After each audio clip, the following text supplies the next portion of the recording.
When all the work Solomon had done for the temple of the Lord was finished, he brought in the things his father David had dedicated, the silver and gold, and all the furnishings, and he placed them in the treasuries of God's temple. Then Solomon summoned to Jerusalem the elders of Israel, all the heads of the tribes and the chiefs of the Israelite families, to bring up the ark of the Lord's covenant from Zion, the city of David. And all the Israelites came together to the king at the time of the festival in the 7th month. When all the elders of Israel had arrived, the Levites took up the ark. And they brought up the ark and the tent of meeting and all the sacred furnishings in it. The Levitical priests carried them up.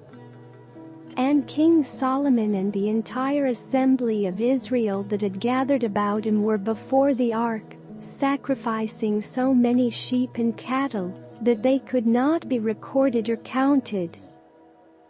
The priests then brought the ark of the Lord's covenant to its place in the inner sanctuary of the temple, the most holy place, and put it beneath the wings of the cherubim. The cherubim spread their wings over the place of the ark, and covered the ark and its carrying poles. These poles were so long that their ends, extending from the ark, could be seen from in front of the inner sanctuary, but not from outside the holy place, and they are still there today. There was nothing in the ark except the 2 tablets that Moses had placed in it at Horeb, where the Lord made a covenant with the Israelites after they came out of Egypt.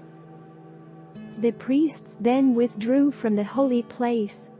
All the priests who were there had consecrated themselves, regardless of their divisions. All the Levites who were musicians of Asaph, Heman, Jeduthun and their sons and relatives stood on the east side of the altar, dressed in fine linen and playing cymbals, harps and lyres. They were accompanied by 120 priests sounding trumpets.